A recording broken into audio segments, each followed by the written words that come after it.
Et coucou tout le monde, on se retrouve aujourd'hui pour une nouvelle petite vidéo sur notre tarot, pour la découverte de notre tarot. Alors je pense que ça y est, vous avez acheté votre tarot, vous l'avez sorti de sa boîte, et puis vous l'avez regardé. Vous avez regardé vos cartes, vous avez commencé à faire connaissance avec votre jeu. Est-ce que vous avez trouvé aussi pour votre tarot, suivant l'achat que vous avez fait, il se peut des fois que vous ayez un tarot qui se trouve dans une boîte, donc comme ceci, toute fine. Euh, Ça le protège un certain temps, mais bon, pas trop longtemps. Si vous promenez à droite, à gauche, pour le mettre dans le sac, c'est pas très pratique. Donc souvent, je vous conseille, si vous le promenez souvent avec vous, parce que quand vous avez une pause, quand vous travaillez, quand au milieu de vous avez une pause, vous aimez bien jeter un œil dans votre jeu, c'est quand même plus pratique de l'avoir dans une petite pochette. Sauf si vous avez un jeu comme celui-ci, par exemple, avec une boîte qui est assez rigide, qui est assez pratique, euh, et qui garde bien, qui protège bien les cartes. Mais c'est vrai que dans les cartes, les cartons assez fins, des fois dans le sac, c'est pas très pratique. Mais bon, ça c'est à vous de voir. Surtout si vous avez acheté un jeu comme celui-ci, avec une grande boîte, je pense que ça dans le sac, ça va pas le faire. Donc c'est bien d'avoir des fois une petite pochette ou une boîte dans laquelle vous pouvez glisser votre jeu. Parce que des fois, c'est vrai qu'on aime bien se remémoriser quand on apprend, de temps en temps dans la journée, la carte. On aime bien, c'est bien de la revoir, de pouvoir la regarder. Donc c'est bien de pouvoir promener son jeu dans quelque chose qui le protège dans le sac. Mais ça, c'est à vous de voir, je vous laisse seul juge. Aujourd'hui, donc, on va parler du fou. Alors ce fou, il a le numéro zéro ou pas de numéro. Tout dépend du jeu que vous avez en main. Moi, le mien, il porte le numéro zéro. Donc je vous montre mon fou, qui est au bord de son rocher, au bord de la falaise, avec son compagnon, le petit chien. Il a également une fleur dans les mains. Là, il regarde, et moi, le mien, il contemple les étoiles, et il a l'air très heureux de ce qu'il voit. Donc, il faudrait que vous regardiez votre carte. Ce que je vais vous demander de faire, puisque l'autre fois, je vous ai demandé de prendre un papier et un crayon. Ce qui serait bien, c'est que vous preniez sur cette feuille de papier et de crayon, vous marquez, vous regardez bien votre carte et vous décrivez votre carte. C'est ce que je vais vous demander à chaque fois de faire quand on va étudier une lame. Alors, je vous demanderai de le faire dans la semaine, par exemple. Donc là, vous ne le saviez pas, je ne vous avais pas dit la semaine dernière de le faire. Donc là, pour le fou, je vais vous demander peut-être de faire pause quelques instants sur la vidéo et de regarder votre carte et de décrire sur un papier ce que vous voyez, de détailler. Il faut que vous arriviez à vous plonger dans votre carte, c'est-à-dire que vous allez la regarder. Alors, je vais vous dire pour la mienne, en ce qui concerne la mienne. Moi, là, je vois donc un jeune homme, qui doit au bord pas forcément d'une falaise, mais vraiment au bout d'un rocher. Et il est en train d'admirer, il regarde les étoiles, le ciel. Il a son compagnon qui est à côté de lui, qui a l'air tout joyeux, hein, qui est vraiment. On voit vraiment que c'est un ami, c'est pas un chien qui vient lui mordiller les mollets. Il a en bandoulière donc une petite bourse. Et dans sa main gauche, il a une petite fleur blanche.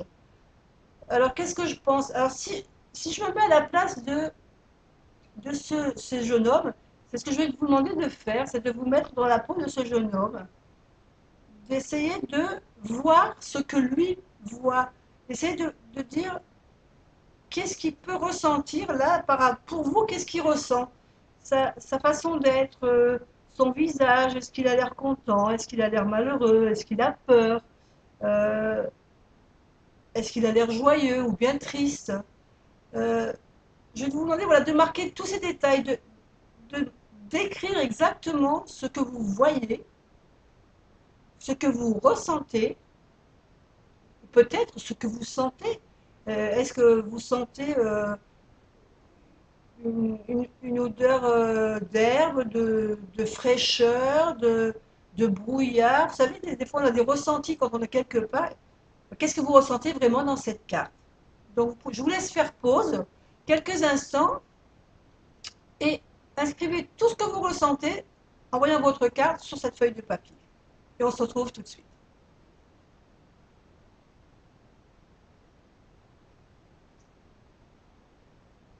Donc voilà, je pense que vous avez fait le tour de votre carte, vous l'avez examinée, vous l'avez scrutée. Euh, Peut-être que ça y est, vous avez ressenti des choses que vous n'aviez pas ressenties avant. Et maintenant, je vais vous dire, moi, ce que cette carte, en règle générale, représente. Donc le fou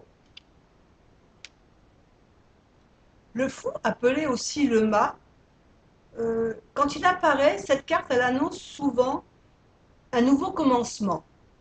Un nouveau commencement, un nouveau départ, un nouveau départ dans la vie, dans les affaires.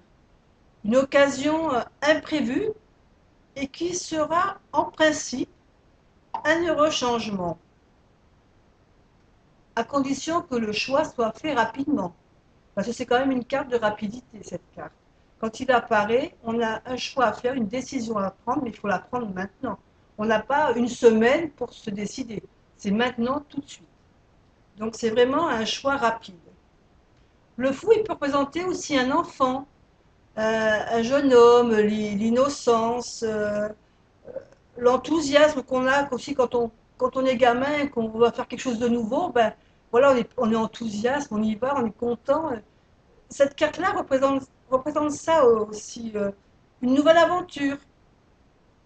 Mais c'est vrai qu'on peut être insouciant des fois, on ne voit pas le danger, mais on y va, on fonce, on verra bien. Donc c'est vraiment la carte où on fait un choix et on écoute son cœur. On fait ce choix avec ce qu'on a envie de faire vraiment, et puis on a confiance en nous, on fonce, tout est possible, on y va. Donc les mots-clés, je dirais les mots-clés pour cette carte, pour ce fou, ça va être l'occasion imprévue, le nouveau départ, un changement, un choix important, prendre des risques, avoir confiance. Mais ça peut être aussi voyager, déménager ou fuir quelque chose. Voilà, vous avez découvert aujourd'hui votre première lame majeure, le fou. Et puis, je vous la laisse étudier pendant quelques jours. Dans la semaine, si vous pensez, ben, commencez à étudier la deuxième lame, c'est-à-dire la semaine prochaine, nous étudierons le magicien. Donc, si vous avez déjà un jeu de tarot, ben, écoute, faites comme on vient de faire aujourd'hui, prenez une petite feuille, regardez votre lame et commencez à inscrire tout ce que vous voyez, ce que vous ressentez dans votre lame. Comme ça, après, en fin de vidéo, vous pourrez comparer ce que je vous ai dit avec ce que vous avez ressenti.